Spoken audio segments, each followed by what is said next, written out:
The name on the map was a lie. Redemption. Jack Reacher had never found redemption on any map. He'd only ever found roads leading from one place to the next, and trouble was usually waiting at the destination. This time, he'd been summoned. A single word on the screen of a burner phone he hadn't checked in 6 months.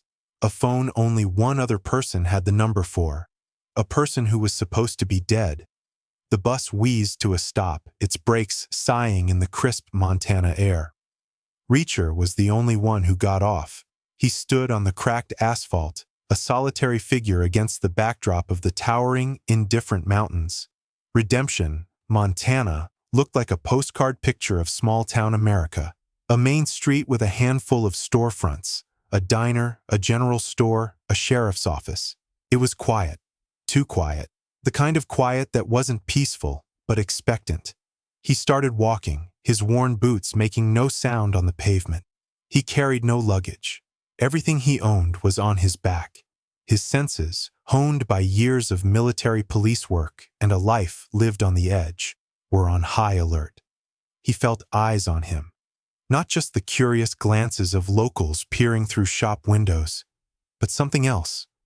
Something trained. He'd felt that same feeling in the back alleys of Baghdad and the jungles of Central America. It was the feeling of being in someone's sights. He pushed open the door to the diner. A bell jingled softly. The smell of coffee and frying bacon hung in the air. A woman with tired eyes and a no-nonsense set to her jaw stood behind the counter. "Coffee," Reacher said, taking a stool at the far end of the counter, the one that gave him a clear view of the door and the entire room. She poured a thick black liquid into a heavy ceramic mug and slid it in front of him. "You're new," she said. It wasn't a question. "Just passing through."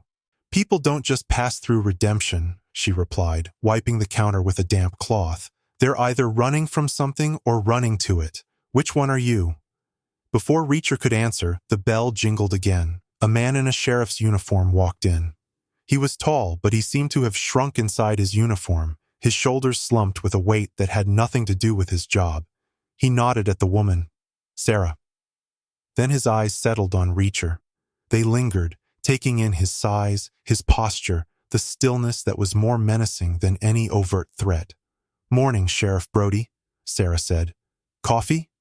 Brody shook his head, his gaze still locked on Reacher. "I'll take it to go. Who's your friend?" "Didn't ask," Sarah said, turning to get a disposable cup. Brody walked over and stood a few feet from Reacher. "We don't get many visitors here. What's your business in my town?" "Drinking coffee," Reacher said, not looking up from his mug. "You got a name?" "Reacher." Brody's eyes narrowed slightly. "That's it? Just Reacher?" "It's enough." A tense silence filled the diner. It was broken by the crackle of a radio on Brody's hip. A dispatcher's voice, tinny and strained, cut through the quiet. "Sheriff, we've got a situation down at the old Miller farm. You'd better get here. Fast." Brody's face paled. He gave Reacher one last look, a mixture of suspicion and something else Reacher couldn't quite place, then turned and hurried out of the diner. Reacher took a slow sip of his coffee. He knew, with a certainty that chilled him to the bone, that whatever was happening at the Miller farm was not a coincidence. It was the next message. The ghost of his past was no longer just whispering his name. He was starting to scream. He finished his coffee, left a few dollars on the counter, and walked out into the cold Montana morning. He didn't know where the Miller farm was, but he knew he was being led, and Reacher had never been one to refuse an invitation to a fight. He followed the direction Brody's cruiser had gone, his long strides eating up the pavement. The town of Redemption was a stage, and the curtain was just beginning to rise on a play he thought had ended in blood and fire years ago. The Miller farm was a few miles outside of town, a collection of dilapidated buildings set against the stark beauty of the landscape. Two sheriff's deputies stood near a weather-beaten barn, their faces grim. Sheriff Brody was inside. Reacher didn't bother with the deputies. He walked straight into the barn. The smell hit him first. Iron and something sweet. The smell of death. A man was hanging from a thick wooden beam in the center of the barn, a rope around his neck. His face was a mask of purple, his eyes bulging. A wooden chair was kicked over beneath his feet. It looked like a classic suicide. Brody turned as Reacher entered, his hand instinctively going to the butt of his pistol. "This is a crime scene. Get out!" Reacher ignored him. His eyes weren't on the body. They were on the floor, on the faint scuff marks near the chair, on the single, almost invisible drop of blood near the barn door. He walked over to the hanging man and looked at his hands. The fingernails were clean, too clean. There were no rope fibers under them, no signs of a struggle to free himself.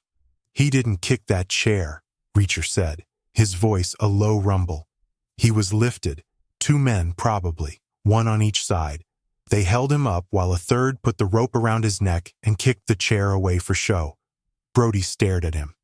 "How the hell would you know that?" "Look at his boots," Reacher continued, pointing. "There's dust on them, but the rungs of that chair are clean. He never stood on it." He then looked at the man's neck. The rope mark was a perfect, deep groove.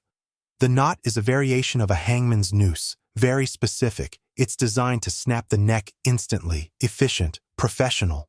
Reacher's mind was racing. He recognized the knot. It was a signature, a calling card from a past he had tried to bury. Operation Cerberus, the Balkans. A mission gone so wrong it had been erased from the official records. A mission where he had last seen Colonel Elias Kane, his commanding officer, his mentor, and the most ruthless man he had ever known. Kane was supposed to have died in that firefight, a ghost vaporized in the chaos of a botched extraction. "Who was he?" Reacher asked Brody. "Frank Miller. Owned this place. Quiet man. Kept to himself." "Was he ex-military?" Brody's eyes widened in surprise. "Yeah. Special Forces, I think. How did you—" "This wasn't a suicide, Sheriff," Reacher said, turning to face him. "It was an execution. And it was a message. For me." Before Brody could process this, one of his deputies ran into the barn, his face ashen. "Sheriff, we found his wife. In the house. It's bad." Reacher followed Brody to the small farmhouse. The scene inside was one of controlled brutality. Mrs. Miller was on the floor, a single precise gunshot wound to her head. Nothing was disturbed, nothing was stolen. It was clean, cold, and calculated. Another signature of Kane's work. Eliminate all witnesses. Leave no loose ends. "What the hell is going on?" Brody whispered, his voice shaking. "This doesn't happen in Redemption." "It does now," Reacher said. "Your town isn't what you think it is, Sheriff. You have a cancer here, and it's been growing for a long time." Reacher knew he had to move fast. Kane was playing a game, and Reacher was the main piece on the board. He was being tested, taunted. Kane was showing him that he had absolute control over this town, that he could kill with impunity. He wanted Reacher to know that he was walking into a fortress, a kingdom built by a madman. He left Brody to deal with the grim aftermath and walked back toward town. The sense of being watched was stronger than ever. The postcard-perfect storefronts now seemed like facades, hiding a dark secret. The few people he saw on the street averted their eyes, their faces blank, their shoulders tense. They weren't just locals. They were soldiers. Kane's soldiers. The entire town was a garrison. He went back to the diner. Sarah was wiping down the same spot on the counter, her movements mechanical. "I need information," Reacher said, his voice low. She didn't look up.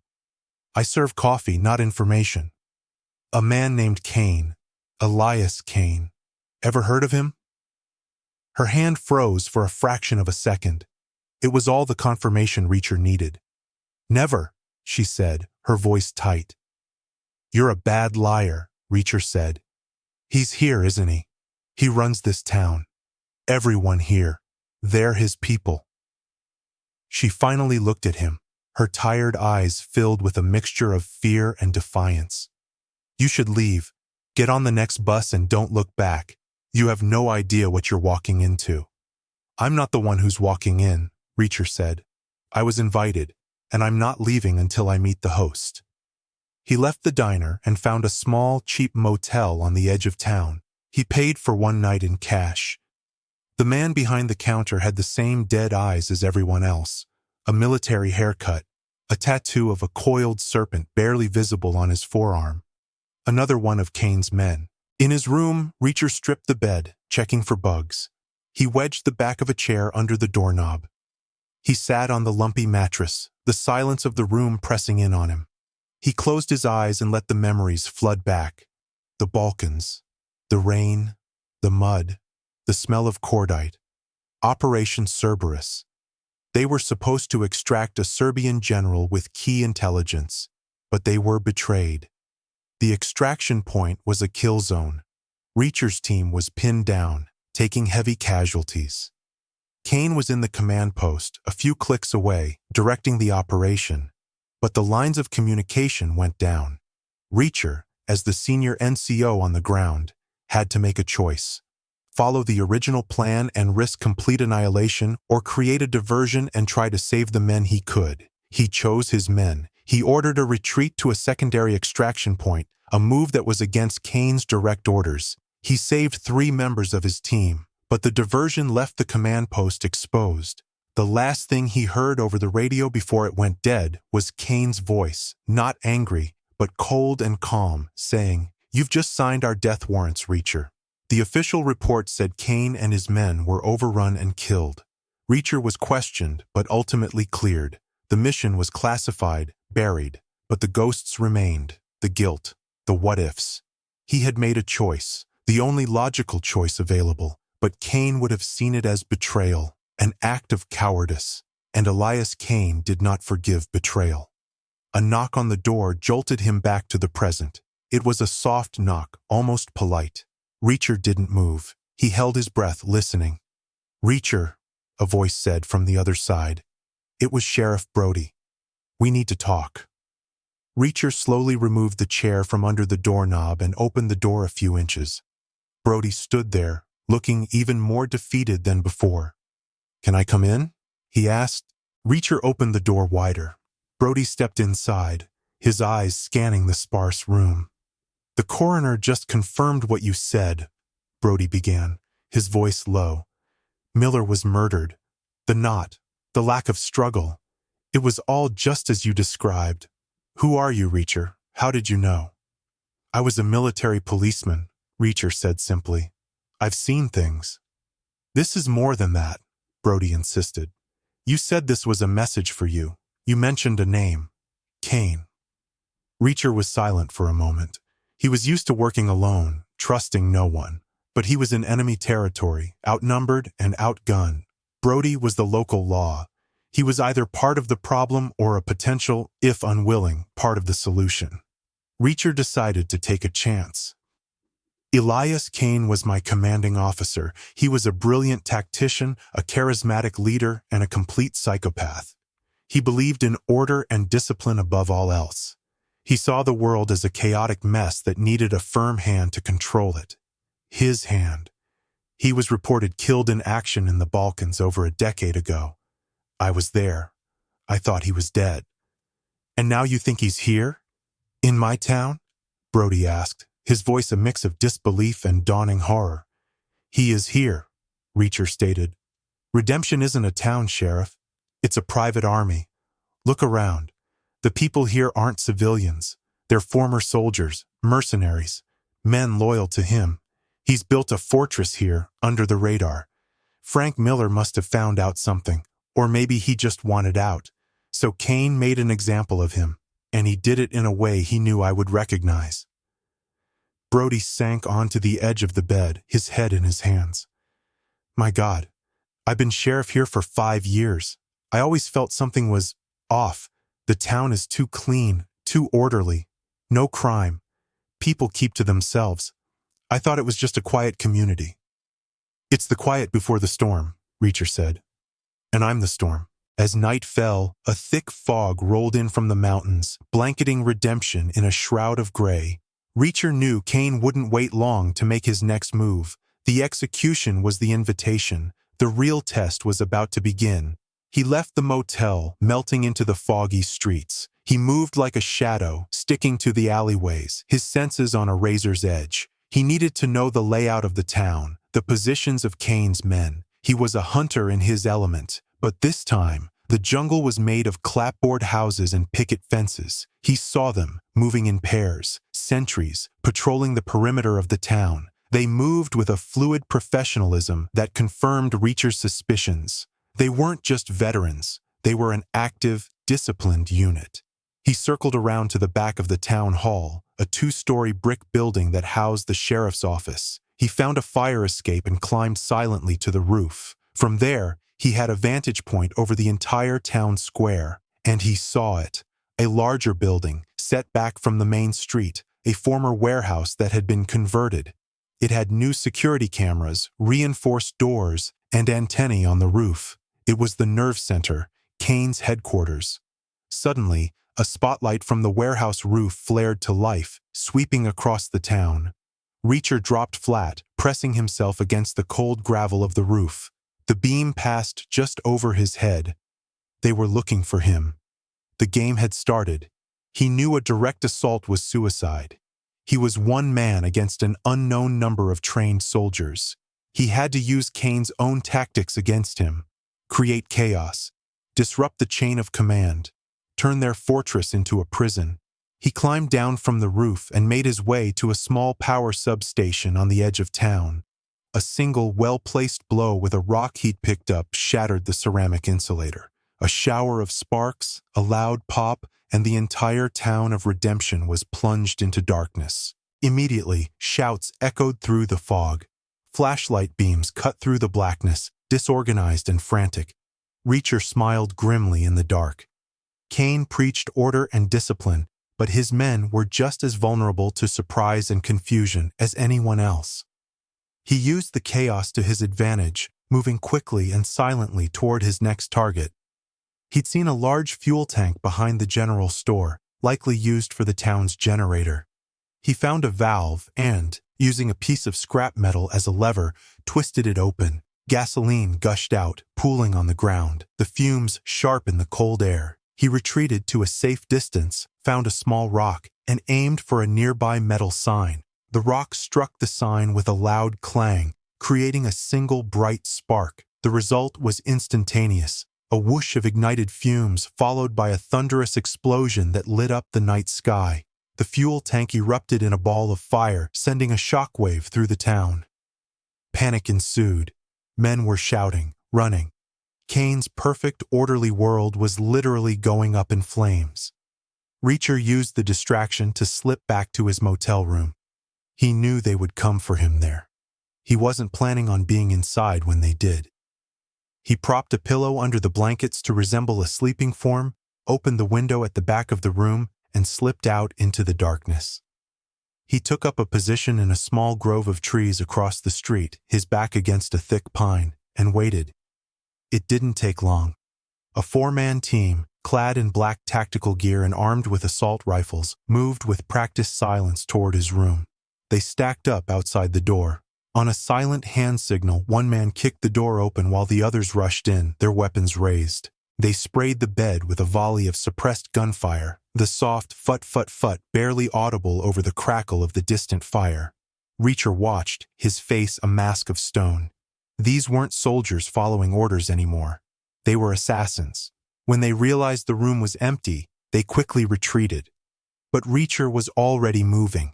He circled around behind them, a ghost in the fog-draped night. He took down the last man in the formation with a single, brutal chokehold, dragging him into the shadows. He relieved the unconscious man of his weapon, a compact submachine gun, and several magazines of ammunition. He now had a fighting chance. He heard a voice crackle over the man's radio. "Tango 4, report. Is the target neutralized?" Reacher picked up the radio. He disguised his voice, making it breathy and urgent. "Target is gone. The room was a decoy. We're taking fire from the woods east of the motel." He tossed the radio into the bushes and melted back into the trees, heading west. The misinformation would send them on a wild goose chase, buying him precious time. He needed a secure location, a place to think. He remembered the sheriff's office. It was a solid brick building, defensible. And Brody was there. Reacher hoped the sheriff had finally chosen a side. He found Brody in his office, a shotgun resting across his desk, his face illuminated by the flickering glow of the fire outside. "Reacher!" Brody exclaimed, raising the shotgun. "Easy, Sheriff," Reacher said, stepping into the room. "I'm the one on your side." "My town is on fire! There are armed men running through the streets! What did you do?" "I leveled the playing field," Reacher said, placing the captured submachine gun on the desk. "Kane was hunting me. I decided to hunt back." The office phone rang, the sound jarring in the tense silence. Brody hesitated, then answered it. He listened for a moment, his face growing paler with each passing second. "Yes, sir," he said, his voice barely a whisper. "I understand." He hung up the phone, his hand trembling. "That was him," Brody said, his eyes wide with fear. "Kane. He told me that if I don't deliver you to him in the next hour, he's going to start executing the few real civilians left in this town. He's got them all rounded up in the town hall. Sarah, she's one of them." Reacher's jaw tightened. This was Kane's move, the cold, ruthless calculus of a commander who saw people as assets to be sacrificed. He was using hostages to force Reacher out of the shadows. "He's at the old warehouse, isn't he?" Reacher asked. Brody nodded. "He wants you to walk in through the front door, unarmed." "That's not going to happen," Reacher said. "We're going to end this, tonight." "We?" Brody asked, a bitter laugh escaping his lips. "It's you and me against a private army." "Two is better than one," Reacher replied. "You know this town. I know the man we're fighting. Get me the blueprints for that warehouse." While Brody searched the county records, Reacher laid out a plan. It was simple, direct, and incredibly dangerous. It was the only way. They would use the chaos Reacher had created as cover. They would go in not through the front door, but from below. Brody found the blueprints. The warehouse had been a canning factory a century ago. It had a network of old storm drains and service tunnels running underneath it. One of the main drains had an outlet in a creek bed half a mile away. It was their way in. Armed with the shotgun, the submachine gun, and a couple of pistols from the office evidence locker, they slipped out the back of the sheriff's office. The town was a war zone.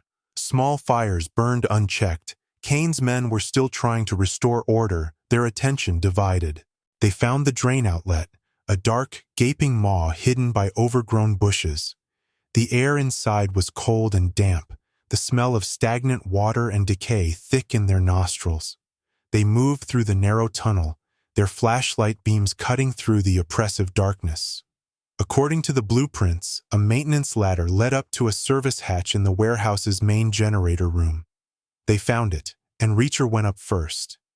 He slowly pushed the heavy iron hatch open a crack and peered through. The room was empty, the low hum of the backup generator filling the space. He climbed out, helped Brody up, and they found themselves in the belly of the beast. They moved cautiously through a labyrinth of corridors, the sounds of booted feet and shouted orders echoing from the main floor above. They found the hostages in a large storage room, huddled together under the watchful eyes of two guards. Sarah was among them, her face pale but her eyes defiant. She met Reacher's gaze for a fleeting second, a spark of hope in the midst of despair. Reacher and Brody took up positions on either side of the door. Reacher held up 3 fingers, then 2. Then 1. They burst into the room simultaneously.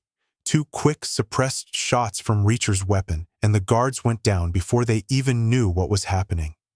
"Get them out of here," Reacher whispered to Brody. "There's an emergency exit at the back of the building. Get them to the woods and don't stop running." Brody hesitated. "What about you?" "I have some unfinished business."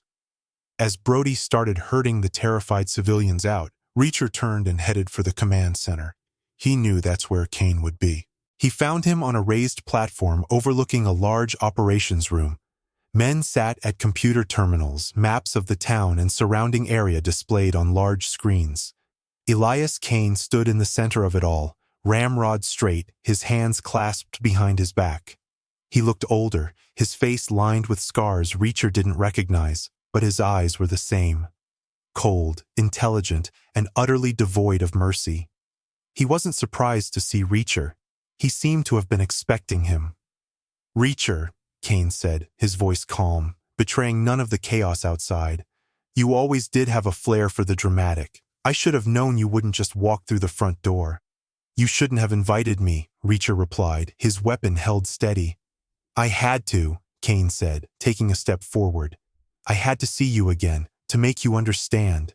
You left me to die, Jack. You broke the chain of command. You chose chaos over order." "I chose to save my men," Reacher countered, his voice like ice. "You were willing to sacrifice everyone for a mission that was already lost. That's not order. That's madness." "Order is what I've built here," Kane said, gesturing around the room. "A society free from the weakness and corruption of the outside world. A place where soldiers have a purpose. You could have been a part of this. We could have built it together." "This isn't order," Reacher said, his voice dropping to a low growl. "It's a cult built on fear, and you're not a commander. You're just a ghost, hiding from a world you can't control." The insult hit its mark. Kane's calm facade finally cracked, his eyes flashing with a cold fury. "I control everything here," he roared. He pulled a pistol from a holster on his hip, but Reacher was faster. He had anticipated the move, had seen the subtle shift in Kane's posture. He fired a single shot, not at Kane, but at the main electrical conduit box on the wall behind him. The box exploded in a shower of sparks, plunging the command center into darkness just as the main generators finally failed from the damage of the earlier explosion. Emergency lights flickered on, casting long, dancing shadows across the room. In the confusion, Reacher dove for cover behind a bank of servers. Kane's men opened fire, their muzzle flashes illuminating the darkness. Reacher returned fire, not aiming to kill, but to sow more confusion, to disrupt their formation. He heard Kane shouting orders, trying to rally his men. But the discipline was gone, replaced by the primal instinct of survival. Kane's perfect, orderly world had crumbled into a chaotic firefight. Reacher used the shadows to move, a phantom in the strobe-like effect of the emergency lights and gunfire. He took down Kane's men one by one, using the skills honed over a lifetime of combat. He was not just a soldier, he was a force of nature. Finally, it was just the two of them left. Two ghosts from a forgotten war facing each other in the wreckage of a madman's dream. "It always comes down to this, doesn't it, Jack?" Kane said, his voice echoing in the sudden silence. "Just you and me." They met in the center of the room, their guns empty. It became a brutal, hand-to-hand struggle. Kane was strong and skilled, but he was fueled by rage and a decade of festering hatred. Reacher was calm, methodical, his movements economical and precise. He was fighting for nothing more than the next breath. The fight was a blur of motion, of blocked strikes and savage counters.